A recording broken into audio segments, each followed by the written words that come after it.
The waitress suddenly grabbed the billionaire CEO's arm in the middle of a packed Manhattan restaurant and whispered, "Stay still." Conversation stopped. Glasses froze midair. Daniel Whitmore frowned, about to pull away, but something in her eyes made him pause. 2 seconds later, a man behind him stood up, his hand reaching inside his jacket. Security lunged, spoke little, listened more, and learned the patterns of the room. The regular customers. The loud ones. The generous ones. The impatient ones. Daniel Whitmore belonged to another category entirely. Powerful. Focused. In the gray jacket again. His posture was too stiff for someone enjoying dinner. His gaze moved past the people at his own table and returned again and again to Daniel Whitmore. Most customers stared at Daniel when he entered the room. That was normal. But this was different. The man was not curious. He was focused. Emily stepped toward the service station and picked up a folded linen napkin. Her movement looked routine, just another waitress preparing for the next table. But from that angle, she could see the reflection of the dining room in the polished steel surface of a nearby coffee machine. The reflection confirmed what she suspected. The man's phone was still dark. Not a single message. Emily felt the quiet certainty building in her chest. Something about the scene did not match the room. The dark phone, the still thumb, the hidden hand, and the way the man's shoulders leaned forward every time Daniel shifted in his chair. Emily picked up a water pitcher and walked calmly back toward table 14. Daniel Whitmore lifted his glass as she approached, still mid-sentence about market expansion and international partnerships. The man in the gray jacket moved again. Noticed the change. The pianist continued playing. The executives at the table looked from Daniel to Emily with mild curiosity. To them it seemed like a waitress correcting a small service detail. But Emily's grip tightened slightly. Her eyes remained calm, steady, unblinking. Daniel followed her gaze without turning his head. That was when he noticed the reflection in the polished wine bucket beside the table. Restaurant remained suspended in a quiet uncertainty, like the final note of a piano song that had not quite faded yet. Guests whispered across white tablecloths, their voices low but curious. "I'm fine." The manager glanced toward table 14, where Daniel Whitmore still sat watching. Security already spoke with the gentleman who caused the disturbance. "It seems everything is under control now." Emily placed a clean glass on the shelf and answered with calm simplicity. "Yes, it is." The manager hesitated before adding something else. "Mr. Whitmore asked if he could speak with you when you have a moment." Emily paused just long enough for the meaning of those words to settle. In 3 weeks, she had served dozens of wealthy clients at Hawthorne Grand. Most of them barely noticed the staff unless they needed something. Yet Daniel Whitmore was not most clients. His companies employed thousands of people across the country. Newspapers wrote about his investments every week. And now the most powerful guest in the room wanted to speak directly with the quiet waitress who had interrupted his dinner. Emily lifted the tray of glasses and turned toward the dining room again. Her expression remained composed. But somewhere in the back of her mind a different thought moved slowly into focus. Because Daniel Whitmore was not the only person in the restaurant who had noticed something unusual tonight. And if he continued asking questions, he might discover that Emily Carter had been trained to notice far more than anyone expected. Emily Carter carried the tray of glasses back toward the dining room with the same steady pace she had used all evening. The soft glow of the chandeliers reflected across the polished floor, and the quiet murmur of conversations slowly returned as the restaurant settled back into its elegant rhythm. To most guests, the interruption had already become a passing curiosity, another unusual moment in a busy Manhattan night. But at table 14, Daniel Whitmore had not moved. His executives sat patiently across from him, their folders and tablets still open, yet the discussion about investment numbers had completely disappeared from the room. Daniel's attention remained fixed on the young waitress walking calmly between the tables.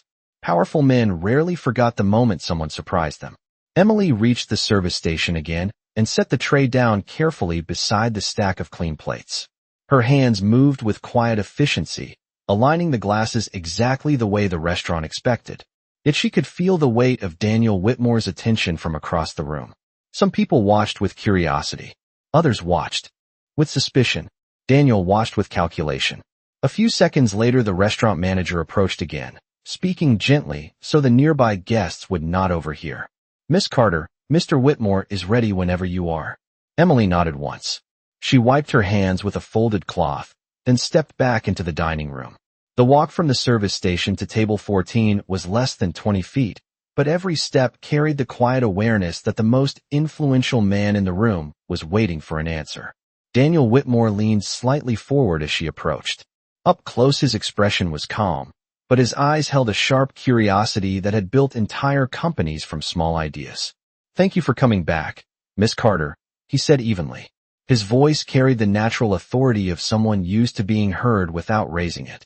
Emily stood beside the table with the composed posture she had practiced during weeks of training.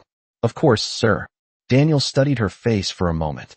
Most people would have looked nervous standing beside a billionaire whose attention was suddenly focused on them. Emily did not. That detail alone made him more curious. Daniel folded his hands together on the table. "I have been in business a long time," he said slowly. "I have met engineers, analysts, security specialists, and former military officers. The way you reacted tonight reminded me of some of them." Emily did not answer immediately. Daniel continued, his voice calm but direct. "You noticed something before anyone else in the room. Before my security team. Before my executives. Before me." He leaned back slightly in his chair, still watching her carefully. "That kind of awareness does not come from serving dinner plates." Emily finally spoke, her voice soft but steady. "Sometimes people simply pay attention, sir." Daniel allowed a faint smile to appear. "That answer might work for someone else," he said quietly, "but not for me." For a moment neither of them spoke. The quiet tension between question and truth hovered above the table like a suspended breath. Daniel's gaze shifted briefly to the corner where the man in the gray jacket had been sitting earlier. Then his attention returned to Emily. "There is something else," he said thoughtfully. "When you told me to stay still, you did not hesitate for even half a second. That means you were certain." Emily met his eyes calmly. "Daniel." Whitmore studied her expression one more time before speaking again, slower now, almost like a puzzle forming in his mind. "So tell me something, Miss Carter. What kind of training teaches a waitress to read a room like that?" Daniel Whitmore's question lingered quietly above the table. Around them the restaurant had returned to its comfortable rhythm. Glasses clinked softly. A waiter near the bar laughed at something a guest had said. The pianist resumed the slow jazz melody that floated through the room like a calm evening breeze. But at table 14 the air felt different. Focused. Expectant. Emily Carter stood beside the table with the same composed posture she had maintained all night. Her hands rested lightly in front of her apron, calm and still. For a moment she did not answer. Daniel watched her closely. Silence was something he understood well. In boardrooms, silence often revealed more than words. Finally Emily spoke, her voice steady and quiet enough that only the people at the table could hear. "Sometimes training teaches you to look for patterns." Daniel raised one eyebrow slightly. "Patterns?" "Yes, sir. The way people move. The way they hold objects. The way their attention shifts even when they pretend it does not." Daniel leaned back slowly in his chair. One of his executives glanced between them with open curiosity, but no one interrupted. Daniel tapped a finger lightly against the tablecloth as he considered her answer. "That sounds like a description I have heard from professional security consultants," he said calmly. Emily did not respond to that observation directly. Instead, she glanced briefly across the room toward the corner table that was now empty. The chair where the man in the gray jacket had been sitting remained slightly angled away from the table. A small detail. But Emily noticed details the way some people noticed music. Daniel followed her glance and then returned his attention to her face. "You noticed the phone first, did not you?" Emily nodded once. "The screen was dark," she said quietly. "Most people check their phones constantly. When someone pretends to use one but never taps the screen, it stands out." Daniel's faint smile grew a little wider. "I noticed that too once you pointed it out. But you noticed it before anyone else." Emily did not appear impressed by the compliment. She simply continued speaking with the same calm tone. "It was not only the phone. The way he leaned forward when you moved your chair. The way his other hand stayed inside the coat instead of resting on the table. Small things." Daniel studied her again, the puzzle inside his mind turning slowly into a clearer picture. "You are very observant for someone who has worked here only 3 weeks, he said. Emily did not deny it. "Some habits stay with people, sir." Daniel allowed a quiet breath of amusement. That sounded like the most careful answer he had heard all evening. Around them, the executives had grown completely silent now, listening with open fascination. Daniel rested his elbows lightly on the table and spoke again, this time more thoughtfully than before. When I built my first company in Boston 20 years ago, I hired a consultant who had spent time training federal agents. He told me something interesting. He said the best observers in a room are rarely the loudest ones. They are the people everyone overlooks. Daniel paused, letting the thought settle in the quiet space between them. Then he looked directly at Emily Carter again. Tonight you were the only person in this entire room who noticed what was about to happen before it happened. Emily held his gaze calmly. Daniel Whitmore leaned slightly forward again, curiosity now stronger than before. So let me ask you a simpler question, Miss Carter. If you are not just a waitress who pays attention, then what exactly did you do before you came to work here? Emily Carter did not answer Daniel Whitmore immediately. The question rested quietly in the space between them while the restaurant continued its soft evening rhythm. A couple near the window laughed gently over dessert. A server carried a tray of coffee cups past the table. Outside the tall glass windows of Hawthorne Grand, Manhattan traffic flowed like a slow river of headlights. Everything looked ordinary again, but the attention at table 14 had not moved. Daniel Whitmore waited with the calm patience of a man used to hearing the truth eventually. Emily glanced briefly toward the empty corner where the man in the gray jacket had been sitting earlier. Security had already returned to their positions near the entrance, speaking quietly into their earpieces. The chair had been straightened, the table reset. To anyone entering the restaurant now, nothing unusual had happened. Tonight, Emily finally looked back at Daniel. Before I worked here, she said quietly, I spent some time in the United States Army. The words landed gently on the table, but the reaction was immediate. One of the executives leaned back slightly in surprise. Another raised his eyebrows. Daniel Whitmore's expression did not change much, but the curiosity in his eyes sharpened. Army, he repeated calmly. Emily nodded once. Medical unit, she said. Field medic. Daniel studied her carefully. The detail explained part of the puzzle, but not all of it. That kind of observation tonight felt closer to security training than medical work. Emily seemed to understand what he was thinking even before he spoke again. When you work as a medic in the field, she continued quietly, you learn to read people very quickly. Not just injuries. Behavior. Stress. Movement. Sometimes noticing the wrong movement at the right time can prevent a much bigger problem later. Daniel considered that explanation for several seconds. It was believable, but something about her calm delivery still suggested there was more behind the story. 3 weeks ago you decided to work in a restaurant in Midtown Manhattan, he said thoughtfully. That is a very quiet change of pace from military life. Emily's expression remained composed. Sometimes quiet places are exactly what people need after loud years, sir. Daniel allowed a small breath of understanding to escape him. That sentence sounded less like an excuse and more like experience. Around them, the executives had relaxed slightly now that the mystery seemed partly solved. One of them returned to scrolling through figures on his tablet. Another took a sip of wine. But Daniel Whitmore was still studying the woman standing beside the table. You know, he said slowly, when you grabbed my wrist earlier tonight, you were not nervous at all. Emily did not deny it. Daniel continued. Most people hesitate when they interrupt someone like me in the middle of a dinner meeting. You did not. Emily answered with the same quiet tone she had used all evening. When something looks wrong, hesitation usually makes things worse. Daniel nodded slowly. That answer sounded exactly like something a trained professional would say. For a moment, he simply looked at her, weighing the situation in the calm, analytical way that had made him successful in business. Then he spoke again, his voice thoughtful rather than suspicious.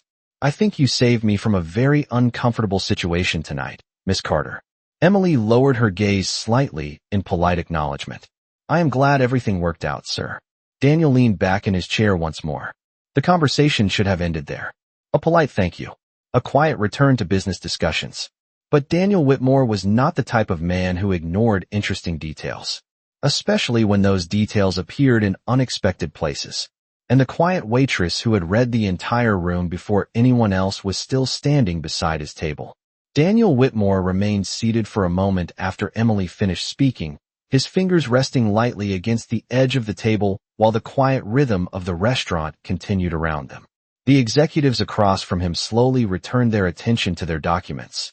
Yet Daniel's mind had clearly moved in a different direction. Emily Carter still stood beside the table with calm patience, waiting for the moment when the conversation would naturally end and she could return to the quiet routines of her shift. But Daniel Whitmore was not finished thinking. Finally, he spoke again, his tone thoughtful rather than commanding. You know, Miss Carter, most people in this room tonight saw only a small interruption during dinner. Emily listened quietly. Daniel continued, his voice steady. I see something else. He glanced briefly toward the entrance where security remained posted. My team trains constantly to watch for unusual behavior. They are very good at their jobs. Yet tonight the first person to notice the problem was the one person nobody expected to notice anything at all. Emily did not respond immediately. She had heard similar observations before in different places, different years. Daniel leaned slightly forward. Do you miss it? Emily looked at him with mild curiosity. The work, Daniel clarified. The kind of awareness that kept you watching every corner of a room. Emily considered the question for a second. Some habits do not disappear, she said quietly. Daniel nodded slowly. That answer made sense to him. People who had spent years learning to read the smallest changes in a room rarely turned that ability off completely. He glanced toward the wine glass in front of him, then back to Emily. I built my companies by paying attention to small signals before other people noticed them, he said. Market shifts. Competitor movements. Human behavior. Emily listened. Without interruption, Daniel continued. The interesting thing about signals is that they appear in unexpected places. Sometimes they come from analysts, sometimes from engineers, and sometimes from someone standing quietly beside a table with a water pitcher. Emily allowed the faintest hint of a smile to appear, though her expression remained professional. Daniel Whitmore rarely wasted compliments. He paused for a moment before speaking again. I imagine Hawthorne Grand is fortunate to have someone observant on the floor during busy evenings. Emily answered politely. I simply try to do my job well, sir. Daniel watched her carefully. That response sounded sincere, but he also sensed that she preferred to keep the conversation simple. Still, his curiosity had not disappeared. He reached into the inside pocket of his jacket and removed a small business card, placing it gently on the white tablecloth. My company works with security consultants from time to time, he said calmly. People who understand how to read situations before they become problems. Emily glanced briefly at the card but did not pick it up yet. Daniel continued in the same relaxed tone. I am not suggesting anything tonight. You clearly have your own reasons for choosing quiet work at the moment. But if those reasons ever change, I would be interested in hearing from someone who can read a room the way you did tonight. Emily looked at the card again. The name Daniel Whitmore was printed in simple black letters above the logo of Whitmore Technologies. Around them, the restaurant lights reflected softly against the polished glassware and silver utensils. For a moment, neither of them spoke. Then Emily carefully picked up the card and placed it inside the pocket of her apron. Thank you, sir, she said calmly. Daniel nodded once, satisfied with that answer. The conversation had finally reached its natural end. Emily stepped back from the table and turned toward the service station again, returning to the quiet movement of the dining room. But as Daniel Whitmore watched her walk away, one thought remained clear in his mind. Sometimes the most capable person in the room was the one everyone else assumed was ordinary. The evening at Hawthorne Grand slowly settled back into its familiar rhythm, as if the unusual moment earlier had been absorbed into the quiet elegance of the night. Plates moved gracefully from kitchen to table. The pianist allowed the melody to drift gently through the room again. Guests resumed conversations about business deals, travel plans, and weekend escapes to the Hamptons. To most people in the restaurant, the interruption had already become nothing more than a curious story to mention later. But Daniel Whitmore knew better than to dismiss moments that revealed something important about the people around him. Across the dining room, Emily Carter continued her shift with the same calm efficiency she had shown all evening. She refilled water glasses, cleared plates, and nodded politely to guests who thanked her for the service. Nothing about her behavior suggested that anything extraordinary had happened tonight. Yet Daniel noticed something the others still missed. Emily never stopped observing the room. Even while setting down a dessert fork or adjusting a napkin, her eyes moved with quiet awareness. Not anxious, not suspicious, simply aware. It was the kind of awareness Daniel had seen only in professionals who had spent years learning to trust small details. One of his executives finally broke the silence at the table. Daniel, should we continue with the San Jose projections now? Daniel looked down at the open folder in front of him. Numbers filled the page in careful columns. Forecasts, investments, profit margins, the kind of information that normally held his full attention. Yet tonight those numbers felt strangely less interesting than the quiet waitress moving across the room. Daniel closed the folder gently. Tomorrow morning will be fine for the projections, he said. His executives nodded in agreement. They had learned long ago that when Daniel Whitmore decided something could wait, it usually meant his mind had moved to something more important. Daniel finished the last sip of his wine and placed the glass on the table. His attention drifted once more toward the service station, where Emily was stacking polished glasses beneath the warm lights of the bar. A few minutes later, the dinner meeting ended. The executives gathered their folders and tablets and walked toward the entrance, while security quietly resumed their normal formation around Daniel. As he stood from the table, Daniel glanced once more toward Emily Carter. She was speaking softly with another server, explaining the placement of a tray for the next table. When she noticed Daniel approaching the exit, she offered a simple professional nod. Nothing dramatic. No expectation of further conversation. Just the quiet acknowledgement between two. People who understood that the evening had carried more meaning than most guests realized. Daniel returned the nod before walking toward the doors of the restaurant. Outside, the cool Manhattan night greeted him with the distant sound of traffic and the glow of city lights stretching down the avenue. His driver opened the car door, but Daniel paused for a moment before stepping inside. Some people believed that power meant being the most important person in the room. But tonight Daniel Whitmore had been reminded of a different truth. Sometimes the person who changed everything was the one nobody noticed at first. Inside Hawthorne Grand, Emily Carter finished arranging the glasses and glanced briefly toward the entrance where the door had just closed behind Daniel Whitmore. Then she returned to her work without hesitation. Because the quiet ones rarely needed recognition. They simply saw what others missed. And when the moment came, they acted before anyone else even understood what was happening. A quiet evening in a Manhattan restaurant turns into one of the most unforgettable touching stories when a humble waitress notices something no one else sees and gently stops a powerful millionaire before a tense situation unfolds, while business leaders discuss investments and the atmosphere feels calm and elegant. The waitress quietly observes the room with unusual awareness and realizes that a small detail in a stranger's behavior does not match the peaceful setting, proving once again why.